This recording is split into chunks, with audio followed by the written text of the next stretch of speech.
Patna university को क्यों नहीं राष्ट्रीय यूनिवर्सिटी का दर्जा दिला देंगे? नहीं, वो स्वाभाविक एक प्रक्रिया का काम है, वो होगा, उसमें कहीं दो मत नहीं है। जहां तक बिहार की स्थिति है, बड़ा स्पष्ट तौर पर है। भारत सरकार ने दो केंद्रीय यूनिवर्सिटी बनाए हैं और साथ साथ जो कृषि यूनिवर्सिटी है उसको भी राष्ट्रीय स्तर का दर्जा देने का, केंद्रीय स्तर का दर्जा देने का काम किया। तीन यूनिवर्सिटी हमने बनाया और चौथा भी विक्रमशिला यूनिवर्सिटी, उसको भी बनाने का काम बिहार सरकार और भारत सरकार करेगी। एक मिनट, तेजस्वी जी का यह पेट थीम है, तो आज जरा विषय क्लियर कर दिया जाए। NIT बना कब? जब अटल जी भारत के प्रधानमंत्री थे, इंजीनियरिंग कॉलेज में, और उनके सम्मानीय पिताजी लालू जी थे मनमोहन जी की सरकार में। कभी विषय उठाए थे क्या? तो बनाएंगे हम ही लोग, जैसा माननीय प्रदेश अध्यक्ष जी ने और मुख्यमंत्री जी ने कहा। तो इस तरह से हमेशा जो एक पेट थीम रखते हैं, पटना बिहार में IIM आ गया कि नहीं, बोधगया में 2 सेंट्रल यूनिवर्सिटी आई कि नहीं, NIT आया कि नहीं, एम्स आया कि नहीं, इतना करके दिखाया, आगे और भी करेंगे।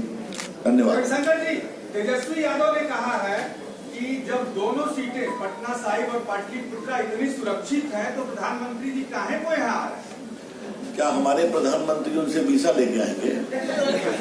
सर, कितने किलोमीटर का रोड शो होगा? ये सारे डिटेल आपको उपलब्ध कराए जाएंगे।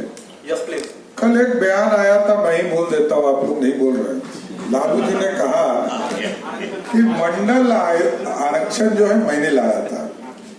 हमको लगता है उनको ध्यान नहीं है, बुजुर्ग भी हो गए हैं, बीमार भी हैं। वो बिहार के मुख्यमंत्री थे लालू जी, आपको याद होना चाहिए।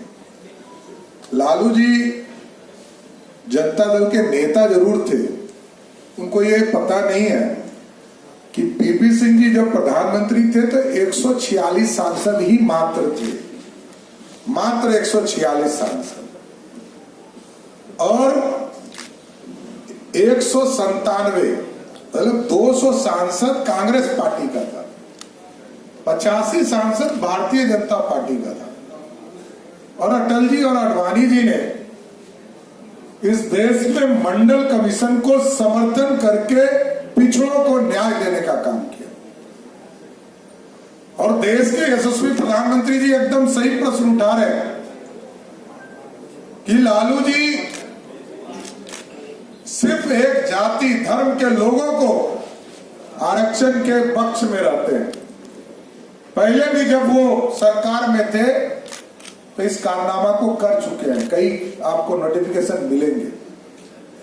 लेकिन हमारा स्पष्ट मानना है कि हम मंडल का भी समर्थक है, और यदि 90 में भारतीय जनता पार्टी ने समर्थन नहीं दिया होता तो ना मंडल खड़ा हुआ होता, ना कमंडल खड़ा किया हुआ, और ना लालू जी ही उत्पत्ति उनकी भी नहीं हुई। लालू जी मुख्यमंत्री ही नहीं बने होते।